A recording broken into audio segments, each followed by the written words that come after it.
Look, if you've ever felt completely down to your bones exhausted by the demands of raising a child, or if you just look at modern families and think, why is this so incredibly hard right now? Well, you're exactly where you need to be. Today, we're diving into the real reason modern parenting feels practically impossible, and we're doing it by looking at the science of human evolution. Because honestly, the way we raise kids today, often totally alone, stressed out, and running on fumes, is completely alien compared to our biological past. So let's just jump right in. If you were born in the last 100 years or so, there's a very good chance that the way you were raised, and maybe the way you're raising your own kids right now, is part of literally the loneliest parenting experiment in human history. And hey, let's be super clear. It is not because parents today don't love their kids, and it's definitely not for lack of trying. It's because for the very first time in human existence, the people responsible for raising children are doing it almost entirely by themselves. And the damage this isolation has caused to the kids, to the parents, to human development as a whole is something science is really just starting to measure. Now here's the crucial takeaway. For 99% of human history, no parent ever raised a child alone. Not once. And I'm not just being philosophical here. This is a hard biological fact. For almost the entire time our species has been walking this planet, raising kids was an intensely communal, all-hands-on-deck kind of deal. So why exactly did we evolve that way?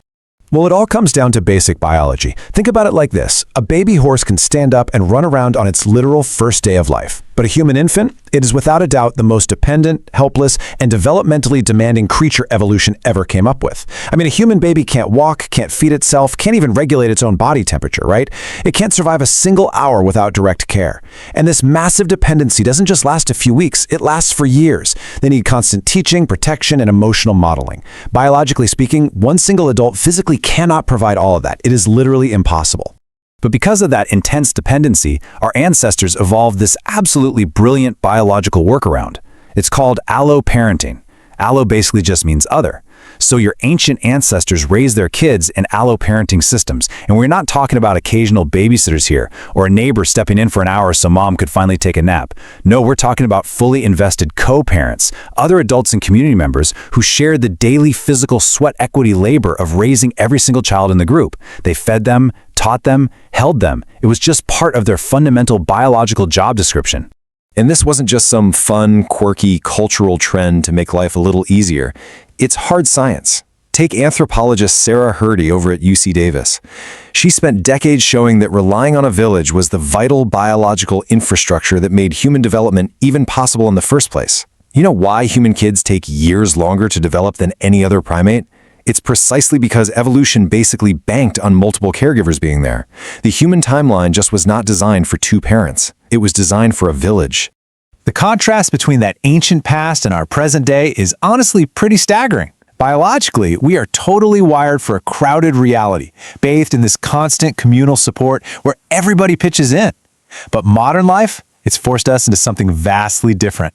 We're isolated in these quiet suburbs. A child today is often raised by just one or two people, separated from extended family, surrounded by neighbors they might not even know.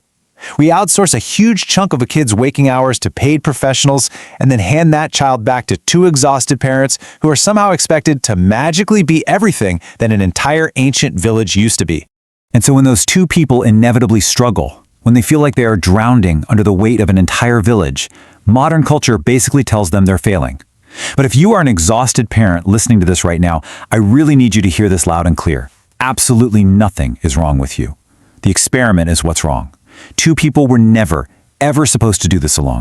And the impact of this missing village, it's incredibly measurable. The data shows that when kids are raised with multiple invested adult caregivers, think grandparents, aunts, really close family friends, their brains just function differently. They have measurably stronger emotional regulation, their social intelligence is higher, they even show lower rates of anxiety and depression and way greater cognitive flexibility compared to kids raised in strictly isolated nuclear families.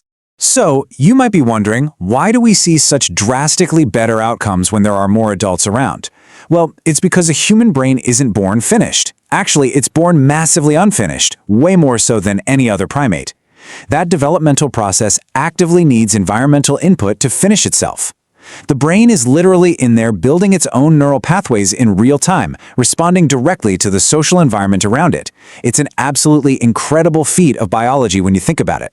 And here's the kicker. The specific social environment your brain was biologically designed to build itself inside of It wasn't a quiet, isolated two-parent house.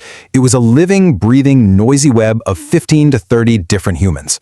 A child raised inside a dense web like that gets dozens of different emotional textures, right? Different behavioral models, different voices, completely different ways of solving problems and expressing love. A child raised by just two isolated adults is only getting a tiny fraction of that vital developmental input. The famous psychologist Yuri Bronfenbrenner once said that every child needs at least one adult who is irrationally devoted to them. But he actually clarified later that a developing brain biologically expects to find several people providing that devoted social scaffolding, not just one or two parents frantically trying to do the whole shebang themselves, but multiple adults, with each one bringing their own uniquely different layer of support. But hey, it is not just the kids who suffer when that scaffolding is gone. Parental burnout? That is a completely modern epidemic. The absolute physical and emotional depletion that comes from being solely responsible for keeping a tiny human alive and developing that barely even existed in traditional cultures. And that's not because ancient parents loved their kids any less, but simply because they were never asked to carry the entire weight of that child's survival completely by themselves. Just imagine a traditional Hadza mother nursing an infant. She isn't sitting in a quiet room alone. She's surrounded by other women. There are grandmothers taking the baby for hours at a time, older kids who just treat infant care as a totally normal part of their day. The weight is naturally distributed. It's exactly like how carrying a massive piece of heavy furniture is easy if you've got 10 hands helping you. But today, the modern parent is basically trying to carry that exact same evolutionary weight completely by themselves. Which brings us to a really crucial point. This specific, deep-seated loneliness of being wholly responsible for a child while feeling totally unsupported, you can't fix it by reading more. No amount of parenting books or pediatric visits or late-night desperate doom scrolling on mommy blogs is going to cure it, because all of that is just information. What modern parents are actually starving for is presence. Physical, invested human presence. The exact kind of presence the village used to provide on autopilot. So what exactly did that ancient automatic presence actually give us? Well, primarily three big things. First, it gave kids constant, real-world immersion. Kids weren't bored. They were actively living in a community, watching and helping with real tasks. Second, it provided super diverse templates for emotional regulation. They got to watch dozens of different adults handle grief and anger and joy, which is arguably the most important skill a human can learn. And third, perhaps most importantly, it gave them unconditional belonging. Let's zoom in on that last piece for a second. Unconditional belonging. In the village, a child wasn't just a visitor. They were a genuinely needed member of the group. People would deeply miss them if they were gone. Developmental psychologists now recognize that this specific feeling of belonging is a fundamental requirement for the human psyche. It is literally as essential to healthy development as food and sleep. And it's something that modern adults, trapped in their own isolated nuclear households, are desperately craving just as much as the kids are. What's really fascinating is that you can actually feel the ghosts of that lost village in the way we behave every single day.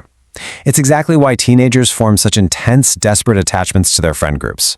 It's why new parents instinctively ache to have their own parents live closer. It's why we find tight-knit, walkable neighborhoods so magnetically appealing. And it is 100% why online parenting communities just explode with engagement.